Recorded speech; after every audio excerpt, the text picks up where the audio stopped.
Hello and welcome to another edition of the Retail Scoreboard. My name is Wayne Rigney, one of the co-founders of the Retail Score.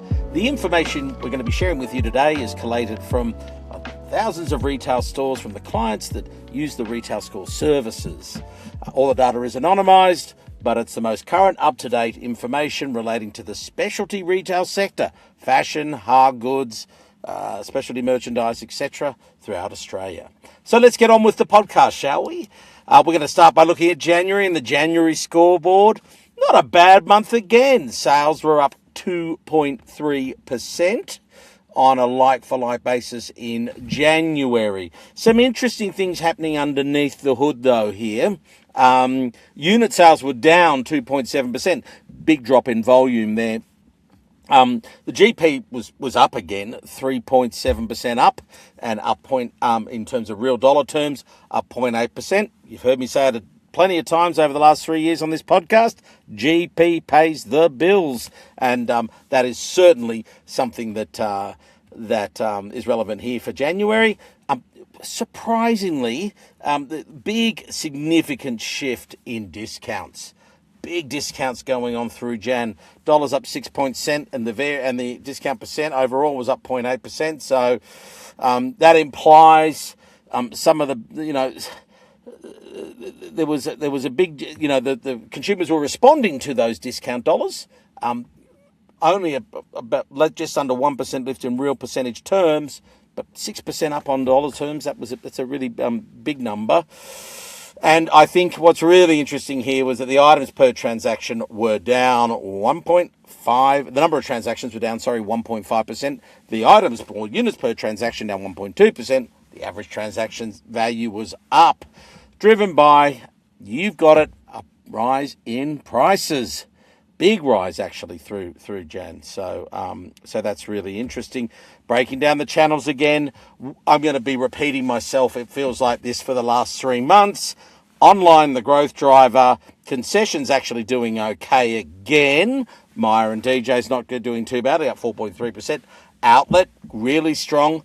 Freestanding stores in January declined 0.4%. You break it down by states. Most states were soft. Victoria was down. Queensland was down. South Australia was down. Lift in Tassie and ACT, but they don't really move the dial, do they? So, no offence. WA was strong, up 1.2%. New South Wales did pretty well, up at 1.9%. I'm wondering if some of that is being driven by some of that movement around the concessions and the like. But ultimately, once again, we're seeing a decline in standalone, which, as we mentioned on the last podcast, is around about 35% of the business. 65% plus of our index, and for many retailers is 80% plus of the trade. That's a big decline. So online growth masking what has been perhaps a soft gen in stores. And, we saw some of that through November. We saw a bit of that in December, although we did get some lift in physical standalone stores in December. But Jan has pulled back again. And, anecdotally, had a few people commenting that what did I see? What did I think? I think the discounting in online has continued at pace. And I think consumers through Jan did their shopping and then tried to focus on other things, and it's probably reflected in traffic and other numbers as well. So, not a great start to the year if you're a physical store retailer.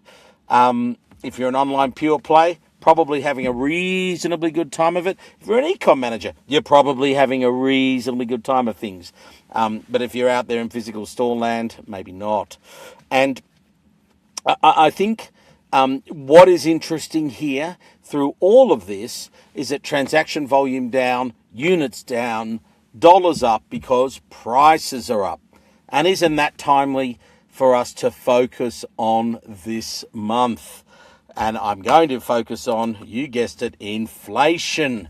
Why is that? Well, this podcast is coming 24 hours after the RBA raised interest rates in response to inflation. This inflation has hit hard again. This is a major blow for the retail sector, I think. The effects will be felt through most of 2026. They're talking about 2 or 3 more rate rises are on the cards. And I saw through the Fairfax press that they did an interesting analysis which said Australia is the only modern Western economy that didn't manage to wrestle down the inflation demons. Most other countries are seeing inflation under control and interest rates falling.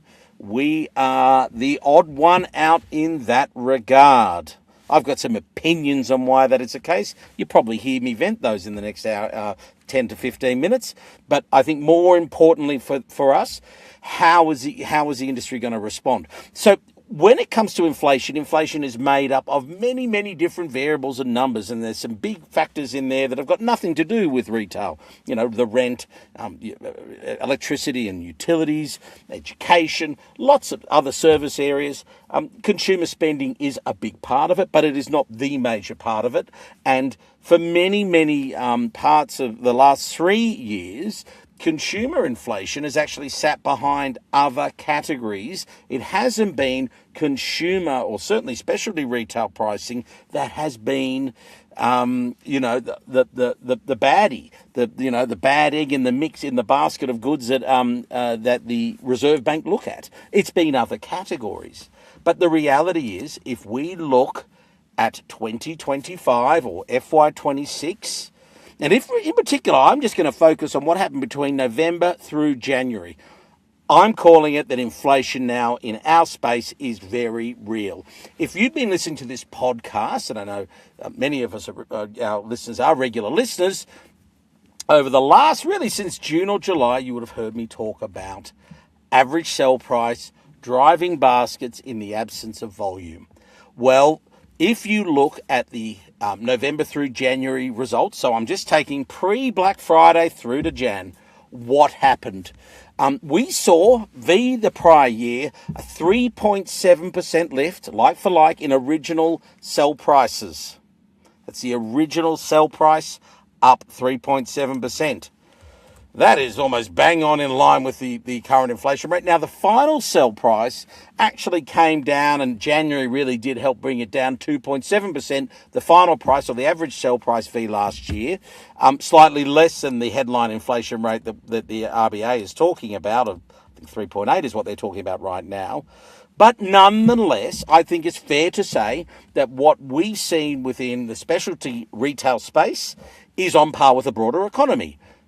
The retailers that are trading out there today have passed through price increases, and remember this as well as we look into as we gaze forward. There were major attempts to hike prices, particularly in FY24 and FY25. In FY24, we saw the original price up, 4 or 5%, even 6% through FY24 compared to FY23. However, we didn't see the same movement in the final sell price, and that was because discounting dampened the impact. Retailers were bloated with stock. They had to clear it, and they did so by discounting. And in the process of that discounting, they actually, limited the impact of inflation. The reality is here now in FY25, original prices barely moved. It really kicked on through really the early to mid part of 2025 where we finally saw that movement. So over that November to Jan period, that peak selling period through FY25, very little movement in average sell price. It was only as retailers softened the discounting strategy that we saw more increases on original sell prices passing through to the consumer. And that is a major shift that occurred this year. What was the impact of that shift? Well, the harsh reality is that if the industry had not passed through those price increases, we would have been staring down the barrel of another declining year-on-year performance. price was actually the only growth driver over the last 3 months. Transaction growth was very low at 0.3%. Volumes declined. Units per transaction declined. The only thing that kept our head above water as a sector or a part of the retail industry was the price increases. So, did specialty retail play a part in the RBA's decision? You bet it did.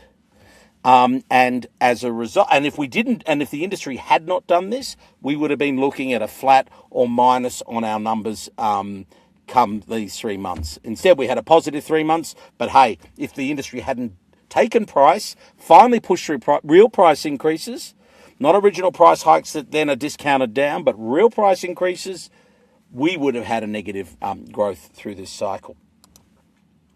But it's really also remembering why retailers made that decision. We actually did a podcast back in June 24 where we looked at the effects of inflation and the behaviours that occurred through FY23 through FY25 as a result of that inflation. And what we demonstrated very clearly there was that it's a perfect storm for retail profit erosion when inflation runs, okay? Because rents went up, the wages/awards went up. At the same time, consumers feel the constraint. They pull back on spending because, their cost of living has just increased, being mortgage being the single biggest cost of most households, or rents in some cases. And as a result, this perfect storm of profit erosion occurred. And, for a lot of retailers, FY24, 23 was pretty great, roared out of COVID with bells and whistles. 24 was tough. 25, probably flat on 24, but certainly nowhere near back at 23. And where are we in 26? It was actually looked like it was going pretty good for retail. Price increases running through, not getting major volume growth, but hey, at least we were seeing some positive movement on the revenue dial and that all-important GP growing. That was fantastic. So what are we likely to see now? I want to just remind everyone that retail is structurally more sensitive to inflation than many other industries, particularly physical store retailing, right? Let's remind ourselves why. Number one, landlords index to CPI in most cases, and in some of the big retail brands, you know who they are, it's CPI plus 2%. So if CPI is running at 3.8, let's call it 4, round it up to 4, expect your bill from Westfield to go up 6% the next 12 months. That is a really hard knock for any retail brand to cover. On top of that, the wage awards, which is the next main cost for many retail brands over and above their store manager wages, are running on or above inflation, or certainly on inflation, with a Labor government. And if you put in the superannuation guarantee increases of what are now 2% more than they were back in 2023, you put those into the mix, we are now on very close to inflation or above. And that award wage pressure puts pressure on store wages overall, because you can't have store managers not getting paid what the store casuals get paid, and so those have all run at 4, 5, 6%, and that's despite many in the industry, including the National Retailers Association. I know they've changed their name now, but multiple years in a row we're calling for an increase in award wage of X. And, Fair Choice pushed through a wage increase of X plus 1% or X plus 1.5% in some cases. And, of course, that puts massive pressure on the cost base. The cost of building and, refurbing stores, relocating stores, or trying to grow brands in the old-fashioned way of rolling out new stores, incredibly difficult. Building costs up 40% in some instances. So fit-out costs are through the roof. Very hard to trade your way out of growing or relocating stores without incurring significant rebuild costs. And so really, it's no surprise that we've seen, after 3 or 4 years of steady inflation, Retailers now, the retailers in our sector, absolutely positive, contributing to the wage price spiral that we are inevitably in. This is a wage price spiral. If you're my generation, I don't know, many of you aren't, but if you are, we studied this in, high school economics back in the day when inflation was the big bad boogeyman of the Australian economy. And it's a real thing. And retailers right now have reacted by putting prices up. As a result of that, we are fueling the fire of the inflation numbers that the RBA are responding to, and we are absolutely now part of the problem. And did we have a choice? I don't think any retailer out there in Australia had a choice but to put prices up, given the structural imperatives that are underpinning the industry. And if we think forward about what is going to happen over the next 6 to 9 months, what is almost, you could almost set your clock to it, is that store operation cost base, particularly physical stores, that base is likely to rise by 4 to 5%. Almost set your watch to it.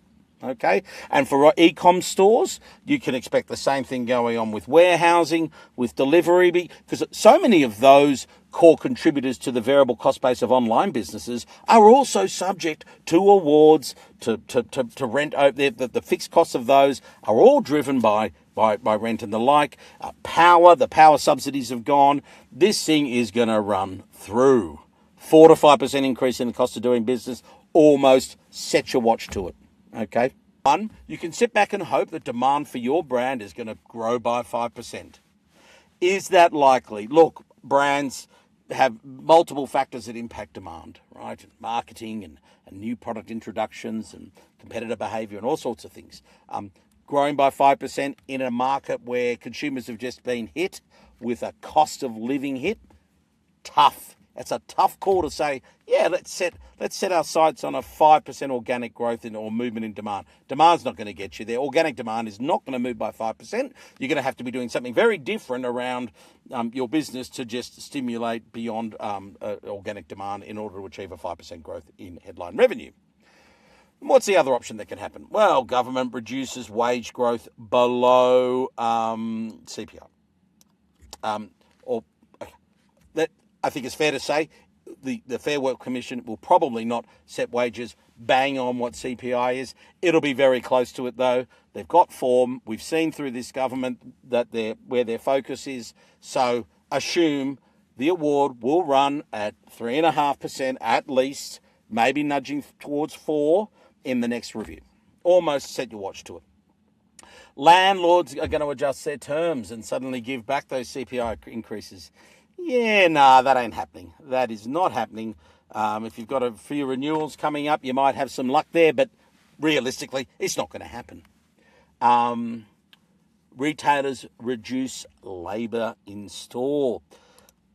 I'm sure everyone's already doing this. So that's a maybe. Maybe that's going to happen. Maybe it's not going to happen, depending on the brand. There is a minimum staff level that retailers have to adopt. Many retailers are already running pretty tight, given that transaction volume's down and there's been some challenges there. So, that's a maybe. That's a tough maybe. So how are retailers going to respond? I anticipate further rises in prices. I think our industry, after 4 years, has been pummeled, and we are going to, I'm going to just rephrase that there. I think after 4 years, our industry has taken a battering in terms of profit erosion due to those costs of business just running out of control. There will be no choice for a majority of retailers but to continue to raise prices to match CPI. And this now is, in my mind, what you would call a wicked problem. A problem that doesn't have any good end game. And unfortunately, if this genie isn't put back in the bottle very, very quickly, it does end in fact, recession. That is what ultimately happens, where cost of living gets so great, prices are pushed so high, consumers pull back. And that would be a really unfortunate outcome. I think the government has a huge role to play now in taking some of the heat out of the economy, particularly in relation to their spending. I think they've got a huge role to play now in the way they set the awards so they don't throw more fuel on the fire for the businesses who are bound to those awards, so that those businesses are not forced to push the price increases through that they have had to do as a result of the 5.4 and the 4.7 and the 4.2 increases that have happened over the last however many years, on top of the superannuation increases. I think landlords are going to have to come to the party. I think they'll really struggle to, but they will struggle once they see the renewals retailers start to pull back on renewals. It's going to put pressure on all sorts of aspects of our industry if this thing doesn't come under control. So it's a pretty unfortunate way to start the year. I've got to be frank with that. And I'm normally relatively positive when it comes to how retailers can respond. Do I see any green shoots? There is one thing that's out there, and I'm sure most CFOs in retail will have picked it. When our interest rates go up, our dollar becomes more attractive, and the smart money would be pushing prices, but also really pushing up those GP margins, right?